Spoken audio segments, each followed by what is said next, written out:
اللہ تعالیٰ جو ہے قرآن مجید میں کہتے ہیں کہ جو شخص ہے کسی بھی فیصلہ کرنے کے بعد اپنا اعتماد، اپنا یقین، ٹرسٹ اللہ تعالیٰ پہ کرتا ہے، تو ایسے شخص سے اللہ تعالیٰ محبت کرتا ہے۔ اور ہمیں پتہ ہے کہ اللہ تعالیٰ الودود ہے، تو اللہ تعالیٰ کی محبت کا جو لیول ہے اس کو ہم بیسکلی کوانٹیفائی نہیں کر سکتے۔ اور ہمیں پتہ ہے والدین اپنے بچے سے کتنی زیادہ محبت کرتے ہیں نا، اور سوچے پھر ان کی محبت تو اللہ تعالیٰ کی محبت کے قریب، دور دور تک بھی قریب نہیں آتی، تو سوچیں کہ اللہ تعالیٰ کی محبت کتنی زیادہ ہوگی انسان کے لیے جو شخص اللہ تعالیٰ پہ اعتماد کرے گا۔ اس کے ساتھ ساتھ ایک اور جہاں پہ اللہ تعالیٰ جو ہے فرماتے ہیں کہ جو شخص اللہ تعالیٰ پہ اپنا اعتماد رکھے گا وہ جو ہے اللہ تعالیٰ اس کے لیے کافی ہو جائے گا، کیونکہ جو ہے اللہ جو چاہتا ہے وہ کرتا ہے، اور ڈیسٹنی اللہ تعالیٰ نے پہلے انسان کی طے کر دی ہے۔ تو ہمیں پتہ ہے کہ اللہ تعالیٰ العلیم ہے اور الحکیم ہے۔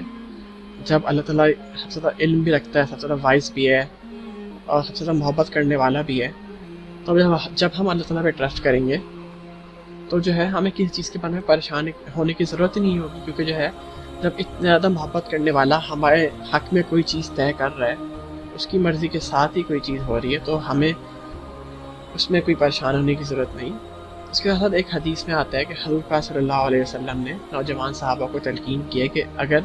تمام انسان مل کے تمہیں کوئی فائدہ پہنچانا چاہیں، نہیں پہنچا سکتے مگر وہ چیز جو اللہ تعالیٰ نے تمہارے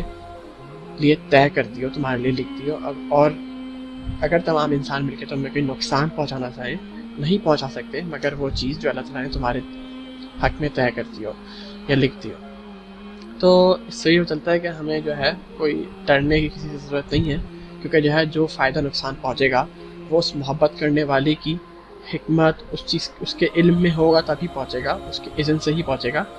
تو وی مسٹ ٹرسٹ ہم۔ اور جو ہے اس کے ساتھ ساتھ ایک اور مقام پہ بھی حدیث میں آیا ہے کہ اگر کوئی چیز تمہارے اوپر آتی ہے تو وہ ہرگز ٹلنے والی نہیں تھی، اور اگر کوئی چیز ٹل جاتی ہے اور نہیں آتی تو وہ ہرگز تمہارے پر نہیں آ سکتی تھی۔ تو اس سے بھی ہمیں پتہ چلتا ہے کہ جو ہے تمہیں لوگوں سے ڈرنے کی ضرورت نہیں ہے، اگر تمہارے پاس کوئی چیز آنی ہوگی تو وہ آئے گی ہی۔ تو ٹرسٹ اللہ تعالیٰ سے مانگو، اللہ تعالیٰ اپنی عزت نفس کو دوسروں کے سامنے جا کے بندہ ذلیل نہ کرے، اللہ تعالیٰ سے مانگے، اللہ تعالیٰ پہ ٹرسٹ کرے، اور جو چیز آ جائے اس پہ صبر کرے۔ اس کے ساتھ ساتھ اس پہ جو ہے ہمارا فائدہ یہ ہے کہ ہم اینزائٹی سے بہت زیادہ بچ جائیں گے، اور اوور تھنکنگ بھی، فضول چیزوں کے بارے میں نہیں کریں گے، اور سیلف کانفیڈنس میں بھی ہمیں بوسٹ ملے گا۔ اور بیسٹ چیز جو میرے خیال میں ہے وہ انر پیس انسان کا ہوگا۔ جب انر پیس انسان کے اندر ہوگا تو باہر کچھ بھی دنیا میں ہو رہا ہوگا نا، تو وہ اپنے آپ کو کنٹرول میں رکھ سکے گا اور سیٹسفائیڈ رہے گا۔ تو دیٹس آل،